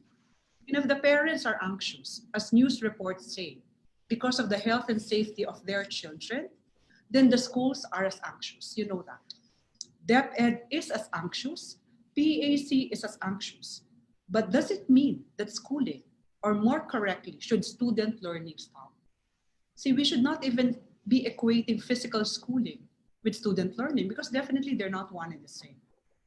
We proceed with schooling and try to achieve student learning knowing that face-to-face may not be feasible, Wi-Fi connectivity is a concern, and devices and online platforms are limited. But are there solutions? Of course, there are solutions. And we try our very best to achieve learning despite these constraints. If the parents are anxious because of their evolving and more challenging roles, then this anxiety should be the fuel that will make them seek support and guidance so that they can co-facilitate the learning process while the children are at home. Should we not think of this as positive? Because that's what we're asking of parents is genuine parenting. And all studies have shown that high-performing students are the ones who were supported by their parents. So why should parents not embrace this role that is thrust on them by this crisis? The stakes are too high for their children and for their children's children if the parents do not take on this role, at this time when we cannot do face-to-face inside the schools. And what about the teachers and the school leaders? The cause of anxiety is that everyone's comfort zone, which is face-to-face instruction, cannot be employed. But what happened to thinking skills and learn-to-learn skills that we sought to develop among the students? We are at this time challenged to walk the talk. We're supposed to be developing that among our students. So let's exhibit and employ these 21st century skills in a real-life problem, which is the pandemic. And about the anxiety regarding the sustainability of private education and the sustainability of the schools. Everyone's anxious about this. We are anxious about this. That is why we work together for economic and policy interventions that will support the private education sector and the entire education sector in general. Bottom line, we said before, no child left behind. But if we postpone classes or the school year indefinitely, then everyone will be left behind. Is that a proposition we want to find ourselves in? Last night, I posted on Facebook.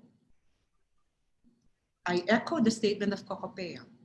education is an essential activity. Despite the constraints and the difficulties, we find solutions and not resort to lazy thinking. Our children deserve that. Our country deserves that. So let's now have a few minutes of Q&A. You might be taking your lunch now, but we're fine. We'll just answer your questions even while you're eating. Thank you to everyone. Thank you, Butch, Dr. Terre, Dr. Rapatan, and we'll turn you over to Presi now. Okay.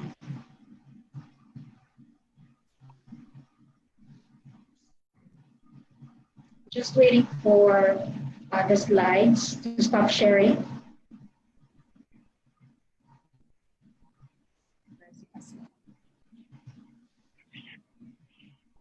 Presi has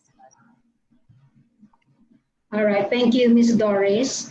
Before I ask some questions here, I'd just like to remind everyone that we are uploading in our website the slide presentations rather during this webinar. Okay, the first question is for Doc Mike.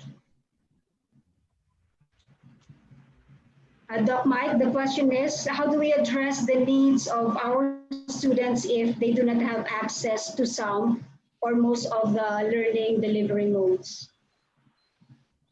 Okay, so that's always a challenging question.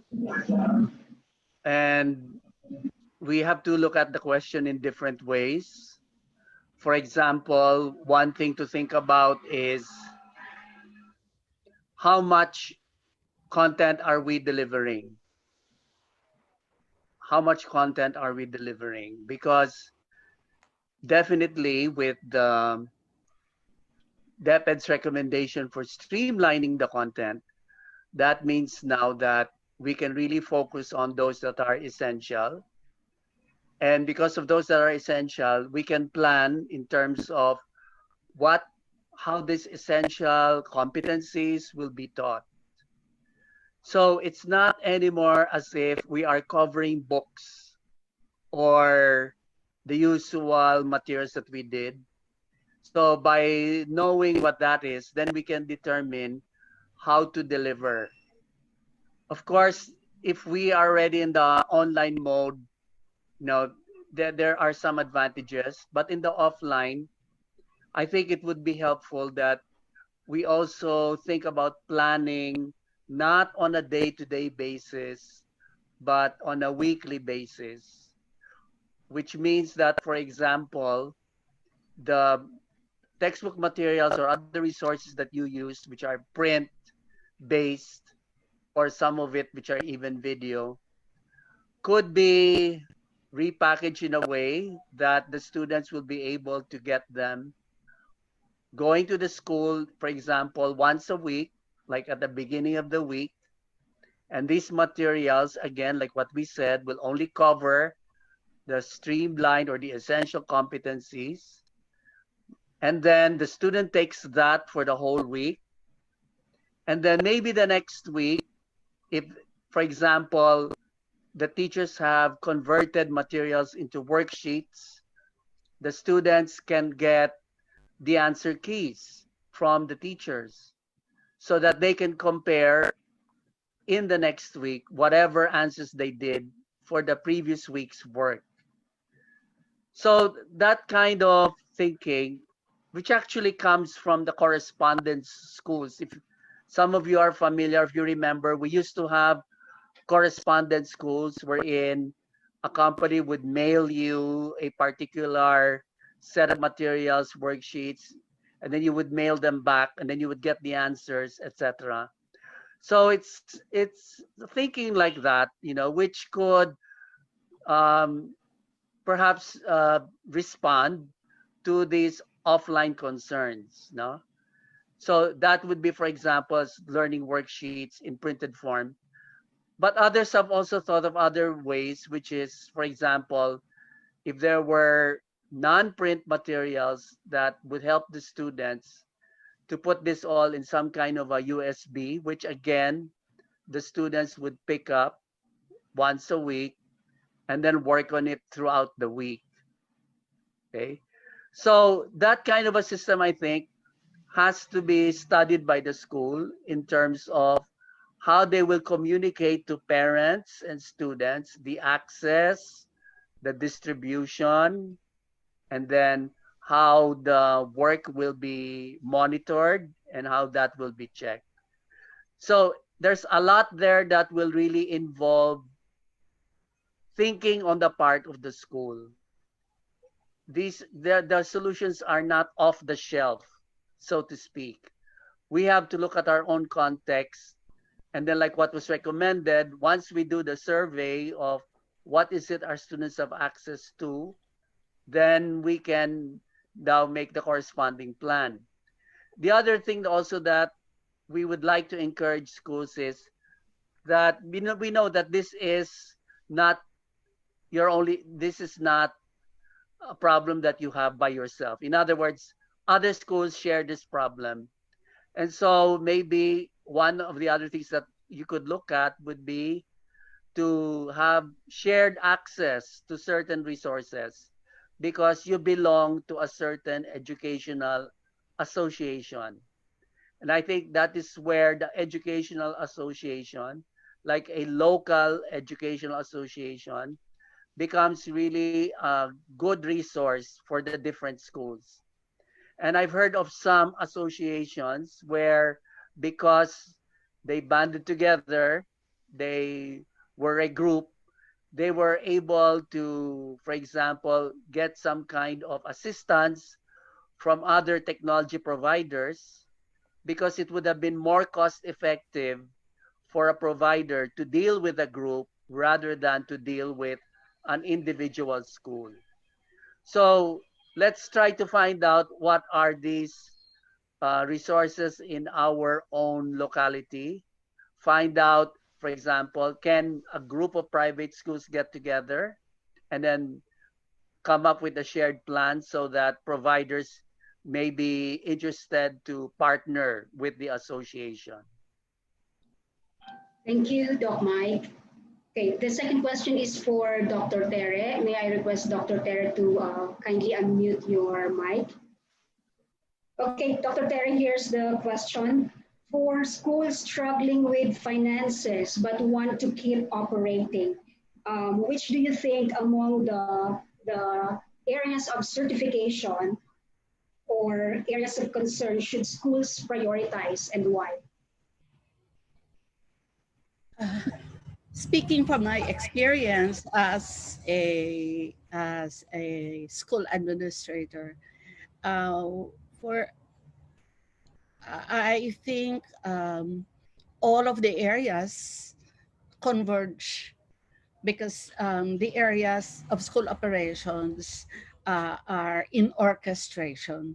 However, if a school is struggling, um, the areas of certification that must be focused on would be school governance, because there the school can make its policies and could create structures on how they can improve their operational vitality.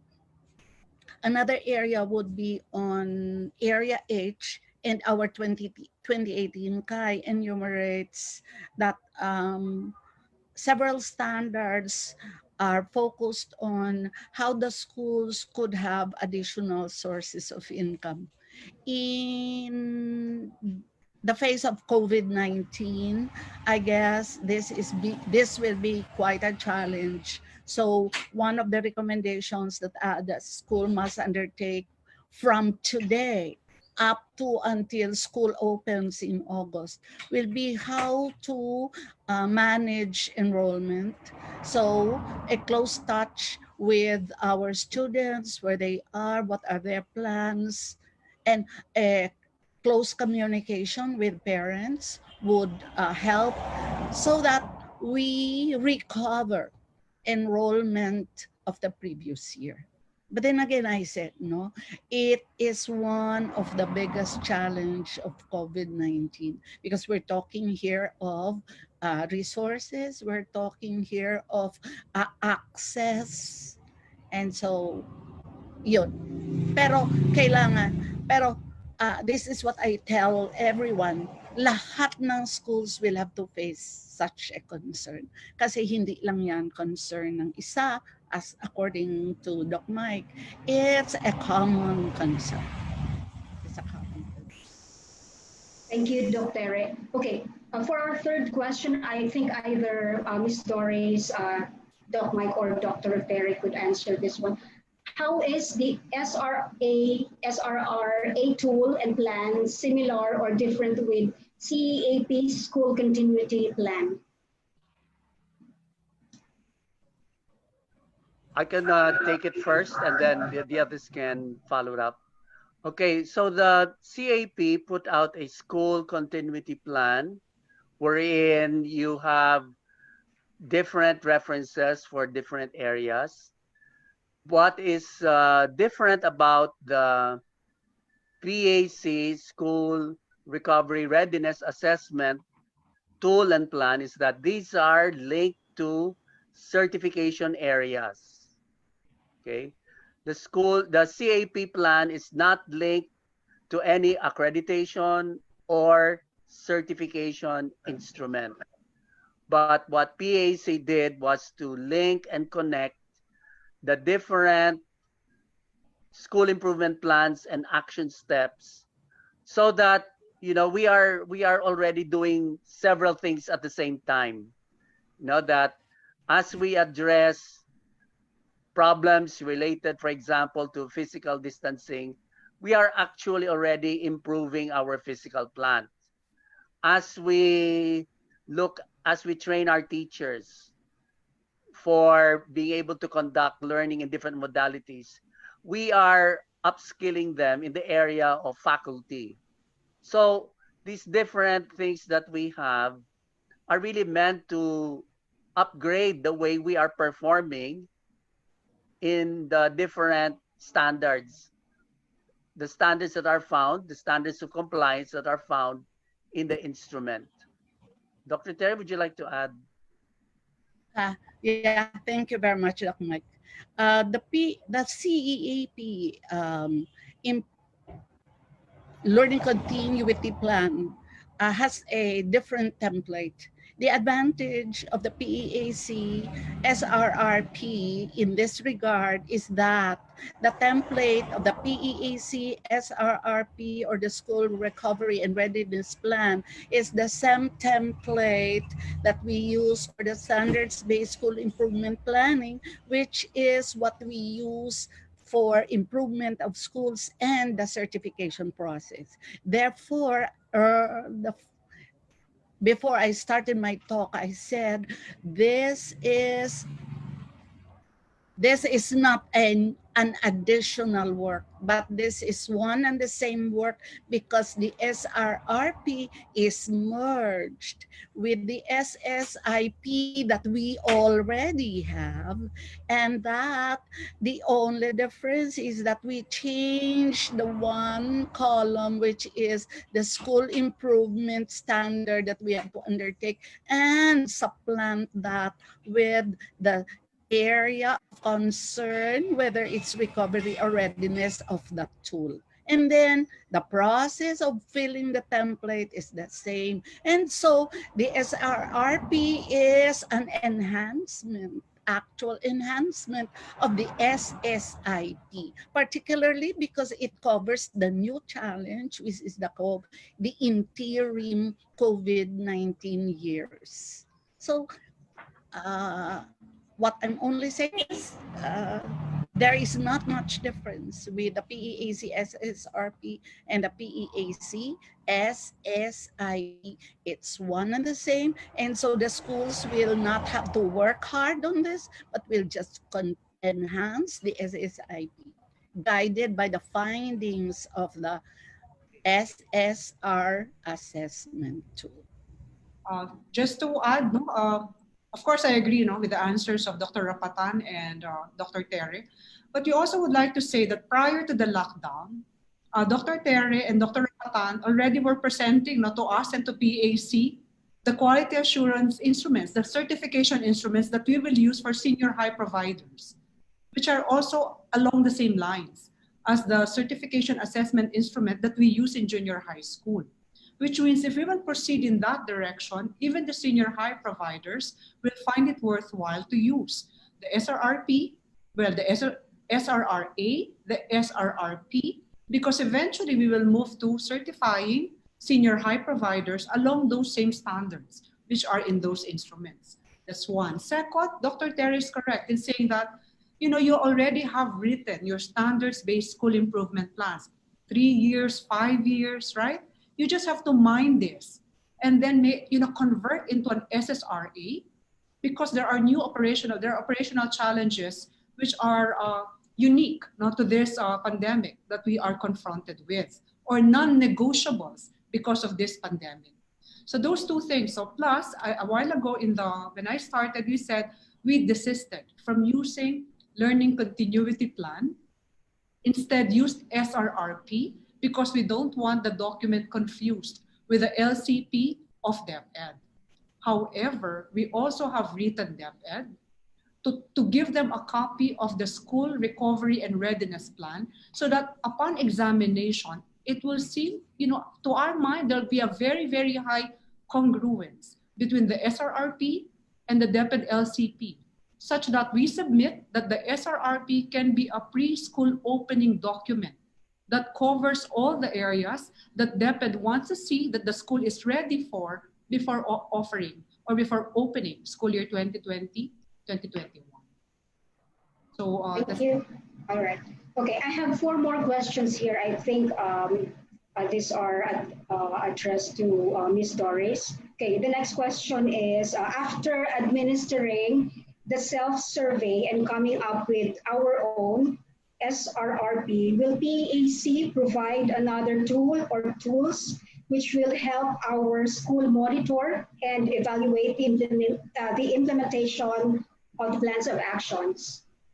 yes.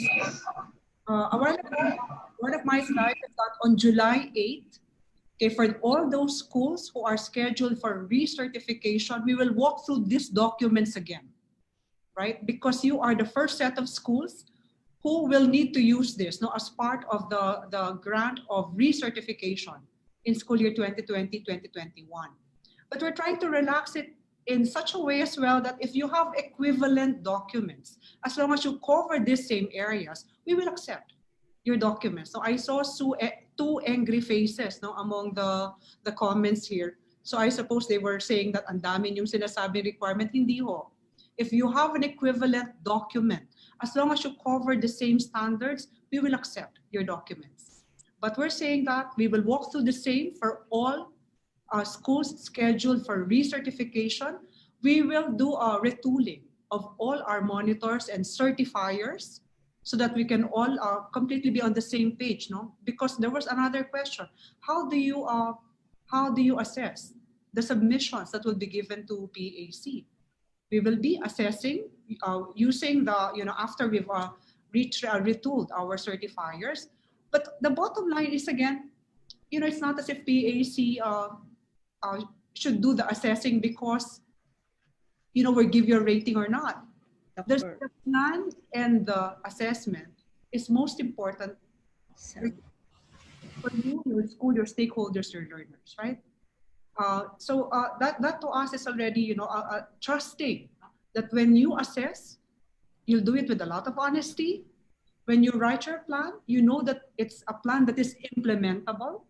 Whether or not DepEd and PAC will be looking behind your shoulders, right? You will plan something that's implementable, that will completely consider the safety, the well-being, and of course, the continuity of the learning of your students.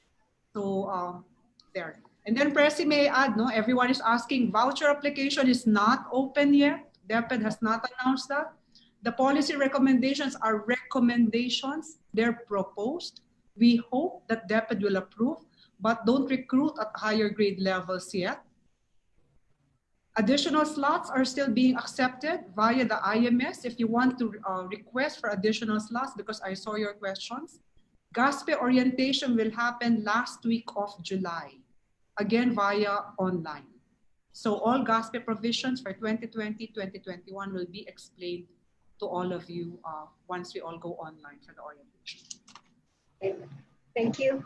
The next question is related to, I think, TSS. Will PEAC, I think this is for Ms. Doris, will PEAC give considerations to teachers who have not yet renewed their license due to quarantine, though the process of renewing a PRC is system sensitive?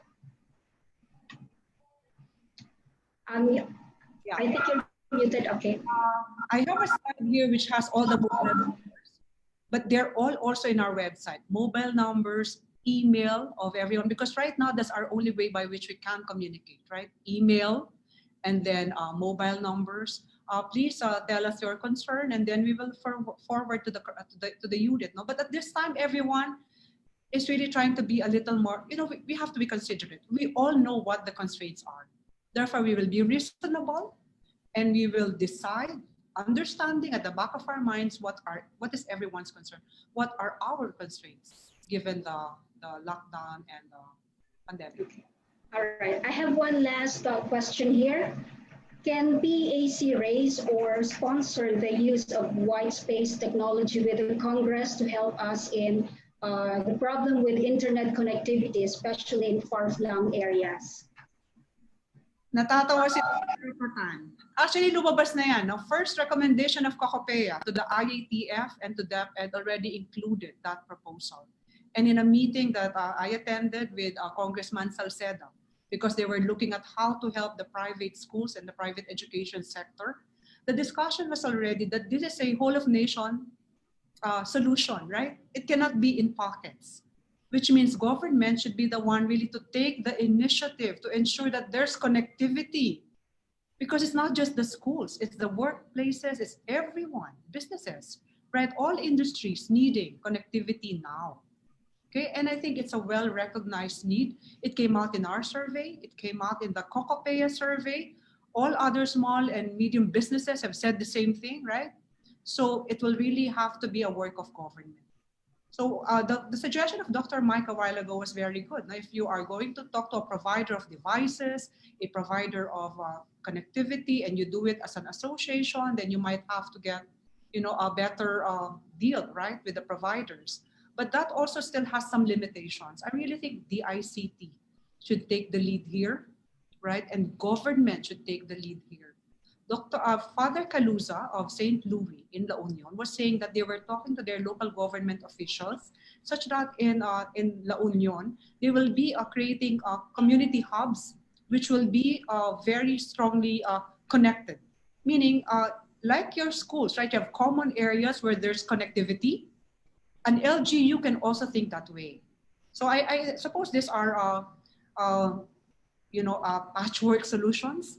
But it's government who really will have to set it up so that the entire nation is connected. All right. On that note, we now end the Q&A. We'd like to thank our speakers. Thank you, Ms. Doris, Doc Mike, Dr. Tere, and Butch.